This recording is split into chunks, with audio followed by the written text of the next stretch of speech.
जय श्री श्याम, हारे के सहारे की जय हो, शीश के दाने की जय हो, लखदातार की जय हो। दोस्तों, उम्मीद करती हूँ श्याम बाबा के आशीर्वाद से, श्याम बाबा की कृपा से आप और आपका परिवार कुशल मंगल होगा और श्याम बाबा की कृपा हमेशा अपने भक्तों पर ऐसे ही बनी रहे। बाबा श्याम हमेशा अपने भक्तों पर ऐसे ही कृपा बनाए रखें। दोस्तों, जो लोग हमारे वीडियोस को देख रहे हैं, जो नए लोग जुड़ रहे हैं, सबसे पहले वो हमारे चैनल को सब्सक्राइब कर बेल आइकन को ज़रूर प्रेस कर लें, क्योंकि हम लेकर आते हैं अपने चैनल पर श्याम बाबा से जुड़ी जानकारियाँ, श्याम बाबा के सत्य चमत्कार और बाबा श्याम के सत्य अनुभव, जो हम आप सभी लोगों के साथ शेयर करते हैं।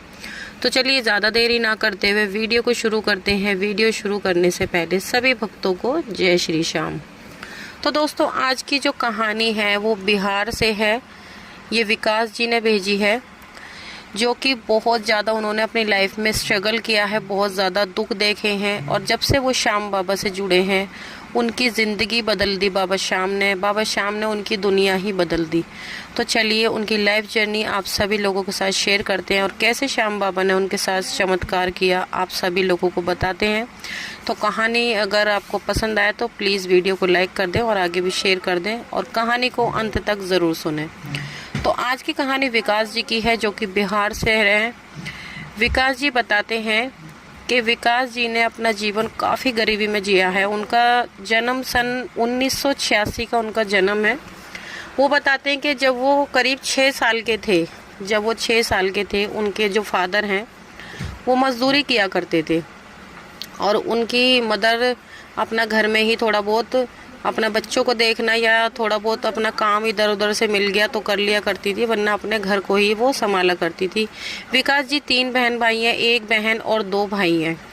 विकास जी बताते हैं कि हमें 2 वक्त की रोटी भी नसीब नहीं थी। हम इतनी गरीबी में थे कि अगर हम सुबह खा लेते थे तो हमें शाम की, हमारी माँ सोचती थी कि अब शाम को कैसे होगा खाने का इंतज़ाम। अगर शाम को खा लिया करते तो शाम सुबह की सोचा करते थे। कभी कभी तो ऐसा दिन होता था कि दोनों वक्त उन्हें भूखा ही सोना पड़ता था, इधर उधर से मांग के गुजारा करना पड़ता था। उनके घर में एक छोटा सा तख्त था जिस पे वो तीनों बहन भाई सोया करते थे और उनके माता पिता नीचे धरती पर सोया करते थे। विकास जी बताते हैं कि उनको खाने का बहुत शौक़ था। बचपन से वो खाने के बहुत शौकीन थे। उनको मिठाइयाँ खाना बहुत पसंद था। उनकी जो मम्मी थी, उनकी जो माता जी थी, वो बहुत अच्छे अच्छे पकवान बनाया करती थी। जब भी कभी उनको थोड़ा बहुत पैसा मिल जाता, तीज त्योहार पर अगर थोड़ा सा उनके घर में बताते कि अगर हमारे घर में मान लो पकोड़े भी बन गए तो समझ लो त्यौहार बन गया। इस तरह से उनके घर में हुआ करता था। अब जो ये विकास जी हैं, ये शुरू से ही खाने के शौकीन थे। तो जब ये स्कूल जाया करते थे तो रास्ते में जो भी हलवाई की दुकान पड़ा करती थी, हलवाई जिस तरह से भी कुछ भी बनाया करते थे, ये बड़े ध्यान से देखा करते थे। ये देखते थे कि वो किस तरीके से इस चीज़ को बना रहा है, कैसे वो बना रहा है। अब होता क्या है एक दिन विकास जी का बैग फट जाता है स्कूल का। तो विकास जी की मम्मी से वो कहते हैं, विकास जी अपनी मम्मी से कहते हैं कि मम्मी मेरा बैग फट गया, मुझे नया बैग दिला दो। उस टाइम ये मान लो वो बताते हैं कि 100 रुपये भी बहुत ज़्यादा होते थे। अब वो उनकी मम्मी कहती हैं कि बेटा बैग के लिए तो पैसे नहीं हैं और तुम अपना अभी इसी में काम चलाओ, जब पैसे हो जाएंगे जब हम आपको दिला देंगे। विकास जी बहुत ज़्यादा उदास हो गए और अपना ऐसे ही अगले दिन अपना फटे हुए बैग को लेकर वो अपने स्कूल चले गए। विकास जी अपने स्कूल ऐसे ही जाते रहे। अब एक दिन क्या उनके यहाँ पर ऐसे ही फंक्शन होता है, किसी की शादी वगैरह होती है, तो उनके यहाँ पर भी निमंत्रण आता है। तो विकास जी के पड़ोस की ही बात होती है। तो बच्चे होते हैं ना, बच्चे शौकीन होते हैं, जैसे कोई पड़ोस में कोई अच्छा फंक्शन वगैरह तो पहले से पहले चले जाते हैं, वहाँ खेलते हैं दोस्तों के साथ। इसी तरह से विकास जी चले गए। पर विकास जी का खेल कूद में बचपन से इतना ध्यान नहीं था। उनको ये लगता था कि मेरे माता पिता इतना दुख देख रहे हैं, मेरे को लाइफ में कुछ ना कुछ करना है जिससे हम इस गरीबी से बाहर निकल सकें, कुछ भी करके हम इस गरीबी से बाहर आ सकें। तो विकास जी करीब उस टाइम 11 साल के हो चुके थे। तो जब उनके यहाँ से एक निमंत्रण आया पड़ोस से, तो वो चले गए। वहाँ पर हलवाई लगे हुए थे, वो उनको बड़े ध्यान से देख रहे थे कि वो किस तरीके से कर रहे हैं। तो ऐसे ही हलवाई कहने लगे, क्या हुआ बेटा, तुझे भी करना है क्या? तो विकास जी ऐसे ही कह देते हैं, हाँ अंकल मेरे को भी करना है। तो वो ऐसे ही उनके साथ ऐसे ट्राई करने लगे, पूछने लगे अंकल ये कैसे बनना है, अंकल वो कैसे बनना है। देखते ही देखते वो अपना थोड़ा बहुत ऐसे उन्होंने पूछते रहे अंकल से, और अपना फिर शाम अपना हो गई, अपना प्रोग्राम वगैरह, अपना जो भी उनका फंक्शन था, अपना खा पी के शाम को अपना वो घर लौट आए। उस दिन वो बहुत खुश थे। विकास जी बताते हैं कि दिवाली के दिन हमारे घर में पटाखे फोड़ने के लिए भी पैसे नहीं होते थे। हम रात को मतलब काफ़ी टाइम तक इंतज़ार किया करते थे कि हमारे पिताजी आएंगे, हमारे लिए बम लाएंगे। पिताजी रात को अपना काफ़ी ज़्यादा लेट आते थे, 12-1 बजे तक आते थे। उसके बाद थोड़े बम पटाखे सस्ते हो जाया करते थे जब सबकी दिवाली ख़त्म हो जाया करती थी। जब थोड़े बहुत हमें पटाखे मिलते थे या इधर उधर सब फोड़ते थे, उसमें से कुछ मिल जाते थे तो अपना हम भी दिवाली मना लिया करते थे। इस तरह की उन्होंने बहुत ही ज़्यादा गंभीर गरीबी देखी है।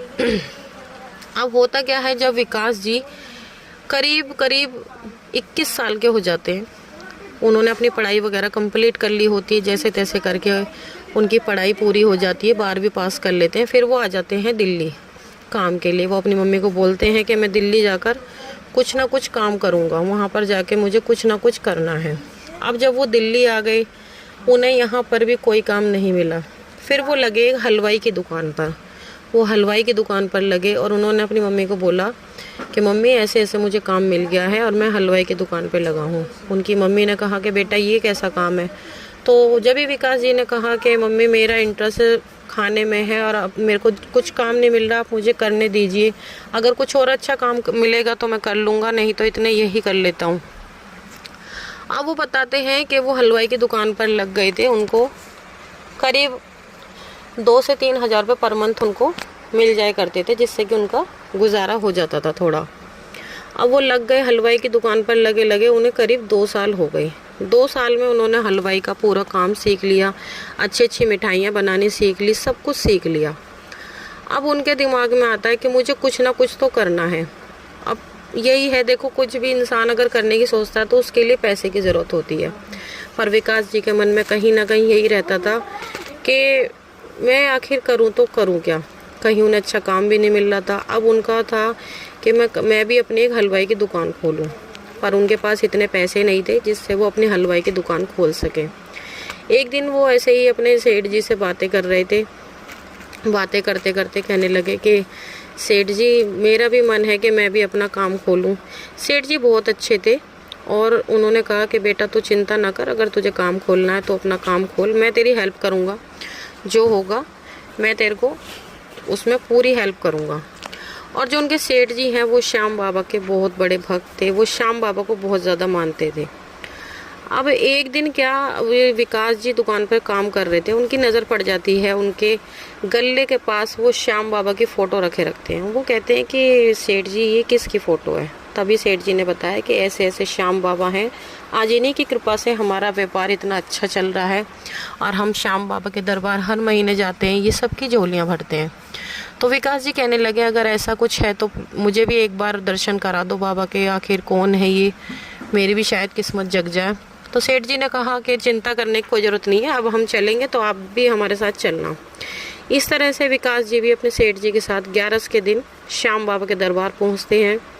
जब वो श्याम बाबा को पहली बार देखते हैं और बस देखते ही रह जाते हैं। बस वो श्याम बाबा से यही कहते हैं कि बाबा मैंने अपने जीवन में बहुत ज़्यादा गरीबी देखी है, बाबा कुछ ना कुछ मेरे माँ बापों के लिए ऐसा करवा दो जो इस गरीबी से वो निकल जाए। बाबा मैंने बहुत अपने जीवन में दुख देखे हैं। इस तरीके से उन्होंने श्याम बाबा को कहा और वहाँ से श्याम बाबा से हाथ जोड़कर विदा लेकर वापस अपने काम पर आ गए। अब वो गांव जाया नहीं करते थे, गांव वो साल 6 महीने में ही जाया करते थे, त्योहारों पर जाया करते थे। अब होता क्या है कि दिवाली का त्यौहार आता है, दिवाली पर विकास जी अपने गांव जाते हैं, अपने माता पिता से मिलते हैं, सब बहुत ज़्यादा खुश होते हैं और वहाँ पर वो मिठाई लेकर जाते हैं, मिठाइयाँ बांटते हैं गांव में, आस पड़ोस वालों को देते हैं, दिवाली पर त्यौहार मनाते हैं। तो आस पड़ोस वालों को भी उनकी मिठाइयाँ उनके हाथों की बनी बहुत पसंद आती हैं। वो कहते हैं कि आप कहाँ से लेकर आए हो। तभी वो विकास जी बताते हैं कि मैं ऐसे ऐसे दिल्ली में हलवाई की दुकान पर काम करता हूँ और ये मिठाई मैंने खुद अपने हाथों से बनाई है।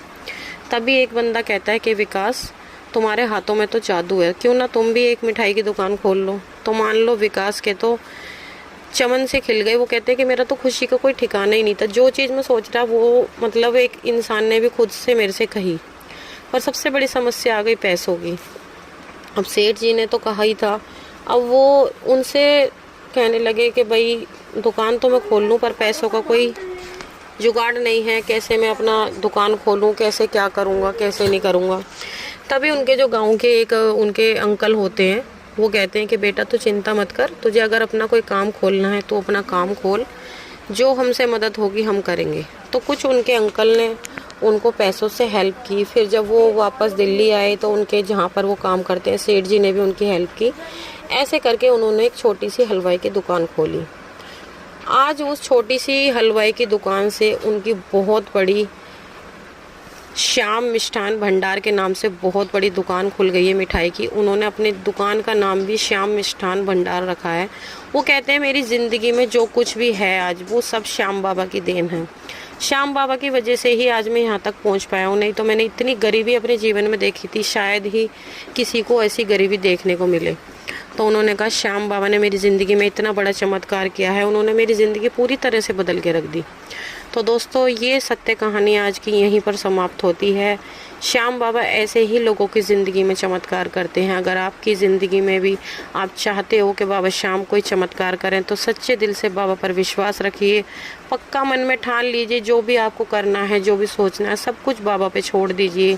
और जो भी आपके मन की बात है आप बाबा को ज़रूर बताएं।